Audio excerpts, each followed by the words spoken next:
Alhamdulillah pada kesempatan kali ini saya telah berada di Masjid Nurul Mukminin, yaitu tempat pembelajaran Al-Quran. Tepatnya berada di Desa Wonua, Kecamatan Konda, Kabupaten Konawe Selatan. Selanjutnya lagi, Pendidikan guru madrasah ibtidaiyah mempersiapkan para pendidik untuk membimbing generasi muda dalam memahami dan mengamalkan ajaran Al-Quran. Di Masjid Nurul Mukminin, tepatnya di Desa Wonua, Kecamatan Konda, Kabupaten Konawe Selatan, belajar Al-Quran dilakukan dengan penuh kekhusyukan dan kebersamaan, memberikan keajaiban kata-kata suci yang menginspirasi setiap individu. Setiap momen adalah kesempatan berharga untuk mendalami keindahan Al-Quran, sehingga dapat membentuk karakter mulia generasi masa depan dengan semangat dan keikhlasan dalam menuntut ilmu serta mengamalkannya dalam kehidupan sehari-hari. Assalamualaikum teman-teman.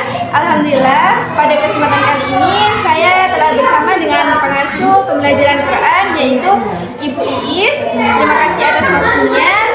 Tempatnya di Nurul Mukminin. Terima kasih juga kepada Ibu karena telah memberikan sedikit waktunya kepada saya beserta teman-teman. Perkenalkan, nama saya Triana Nur Saleha dari Prodi Pendidikan Guru Madrasah Ibtidaiyah, Fakultas Tarbiyah dan Ilmu Keguruan dari Institut Agama Islam Negeri Kendari. Kehadiran saya di sini ingin berbincang-bincang sedikit tentang pentingnya pendidikan Quran di era milenial. Oh iya Bu, sudah berapa lama Ibu mengajar pendidikan Quran ini? Kalau untuk di sini itu dari 2016. Dalam pembelajaran pendidikan Quran, selalunya tidak mesti lulus. Dalam pendidikan Quran ini, metode seperti apa yang Ibu lakukan agar anak mudah memahami pembelajaran Al-Quran? Kalau untuk di sini itu dari awal itu memang sudah saya tekankan dari mulai pembentukan TPA di sini itu mengeja, ya dari Iqra pertama, kedua dan ketiga itu mengeja. Nanti Iqra keempat, kelima dan Quran itu udah bisa lanjut. Kenapa saya kasih mengeja di Iqra pertama, kedua dan ketiga? Karena perubahan bentuk dalam Al-Quran itu ada di Iqra 3. Lalu bagaimana cara Ibu mengontrol emosional Ibu kepada anak-anak yang masih aktif seperti ini? Ya, memang kalau untuk karakter anak itu kan beda-beda ya. Yang satu kandung saja beda, apalagi ini beda kandung gitu kan. Jadi ada memang anak-anak yang karakternya itu salah satunya ada yang ingin dilembutin gitu. Ada yang salah satunya agak sedikit disentil lah gitu ya. Ada juga yang kadang dikerasin pun masih aja seperti itu. Jadi ya memang butuh butuh kesabaran yang sangat ekstra untuk anak-anak di sini. Kenapa?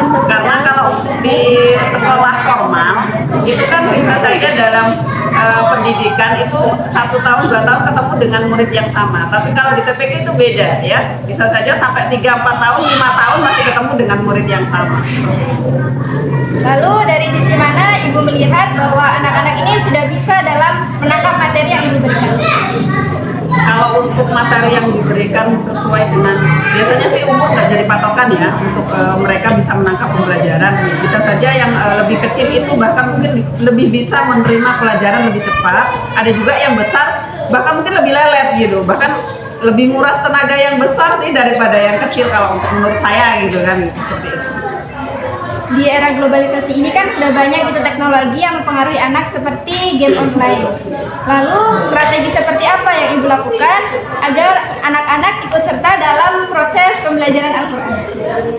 Kalau untuk triknya sendiri ya untuk anak-anak itu biasa kalau dari TPA itu biasa dikasih kayak tugas gitu di rumah yang nanti itu akan direview ketika masuk ke TPA.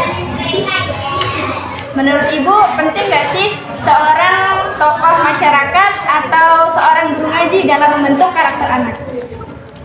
Penting banget sih kalau menurut saya. Kenapa? Walaupun mungkin dalam sisi waktu mereka hanya terbatas waktu gitu kan, nggak sebanyak mereka di rumah gitu kan. Paling tidak itu ada sumbangsih yang sangat luar biasa. Kenapa? Karena memang kalau untuk di TPA itu kan karakter ya. Kalau saya itu dari dulu memang saya terapkan bukan cuma kuantitas tapi kualitas ya. Untuk apa kuantitas yang banyak tapi tidak menciptakan kalau kita yang pegang buka jadi ya berkualitas gitu. Apa pesan dan kesan yang ingin Ibu sampaikan kepada generasi muda agar mereka tahu apa itu pentingnya pembelajaran Al-Quran?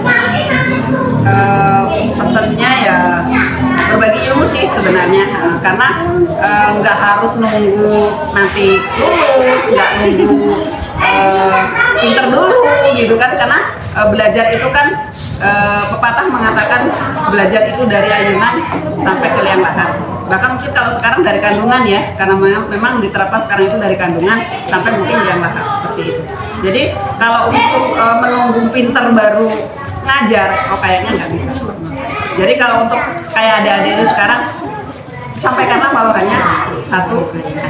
Nah itu yang harus dilakukan generasi muda sekarang. Sangat menarik kan teman-teman.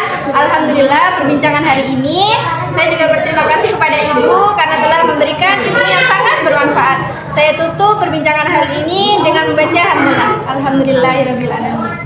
Wassalamualaikum warahmatullahi wabarakatuh.